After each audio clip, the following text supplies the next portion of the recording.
One more time before I go. I got powers taking a hold on me.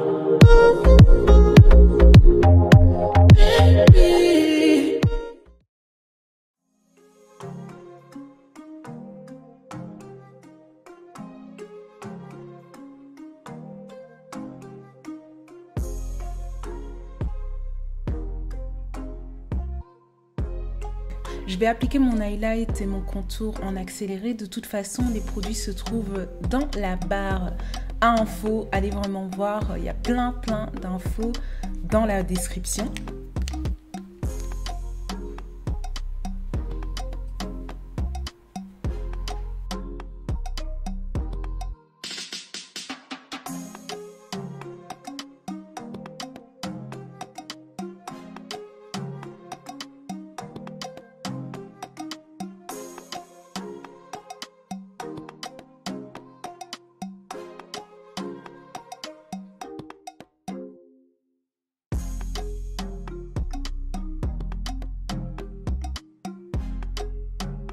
Là, je vais mettre un peu de poudre au niveau donc de ma paupière, juste histoire de bien fixer le fond de teint que j'ai mis dessus. Rien de bien compliqué, petite astuce à noter. Si vous avez remarqué, j'ai laissé le dessous de mes yeux comme ceci, simplement en fait pour que le produit prenne une autre texture en fait, que ce soit bien blendable. Je sais pas comment on dit blendable, que ce soit bien étalable. Donc voilà, ça permet en fait d'avoir une texture beaucoup plus épaisse et beaucoup plus sèche.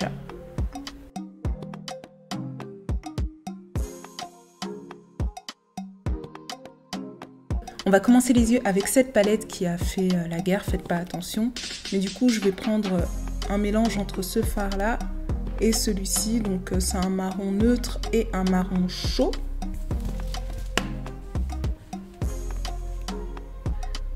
Et je vais l'appliquer vraiment haut, entre ma paupière mobile et ma paupière fixe. Comme vous voyez, c'est très tracé ici, donc je vais un petit peu estomper avec ce fard-ci et celui-là. Donc c'est un orangé et un rosé, donc ça va me donner une couleur corail. Let's go!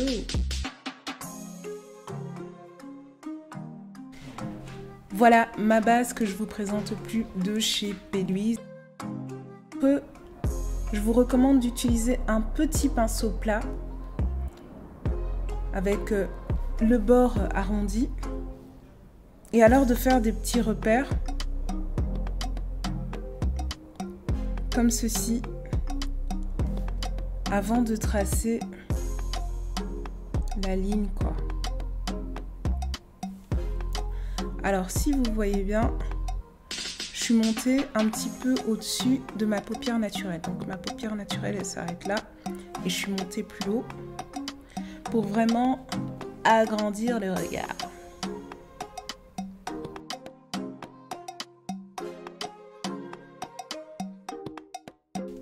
Je vais ensuite appliquer donc cette couleur-ci avec un peu de ceci. Juste pour avoir un rosé assez orangé.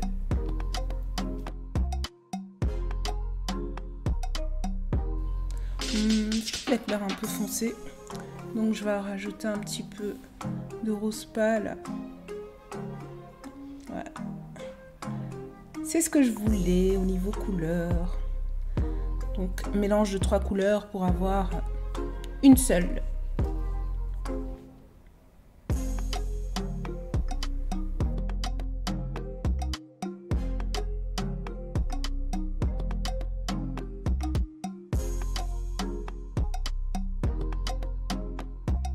Trait d'eyeliner juste après les cils, histoire de voir vraiment ce qu'on fait quoi. Ça sert à rien de le tracer avant. Voilà, petite astuce.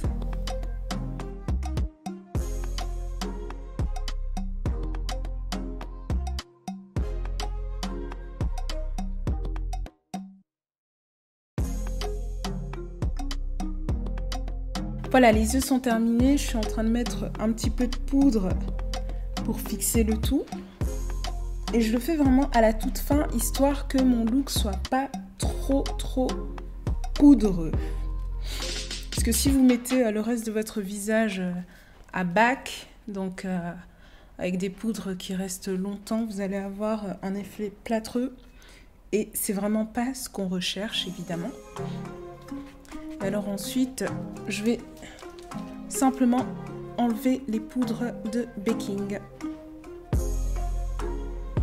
Le crayon marron, c'est la base.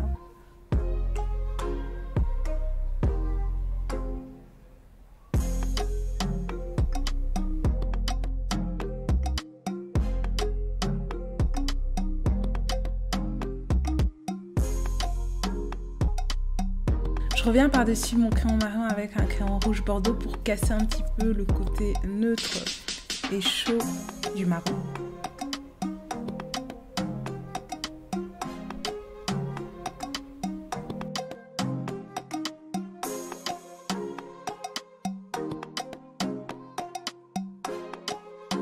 En rouge à lèvres, je vais utiliser ces deux couleurs-ci, donc avec mon fond de teint de base pour avoir un petit côté neutre.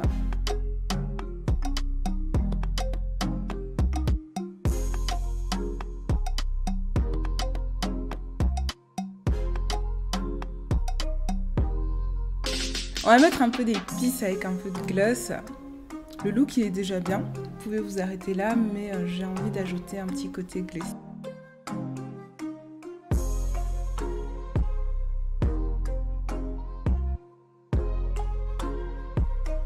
Voilà, on va un peu donner de la chaleur à tout ça avec une poudre bronzante.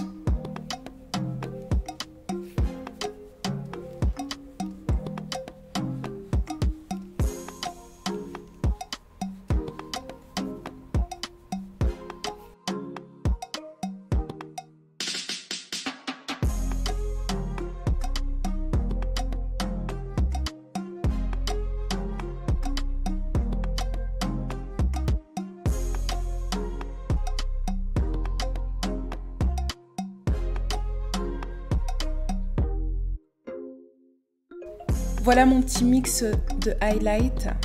Donc j'utilise un highlight rosé et un autre beaucoup plus doré pour avoir une petite balance.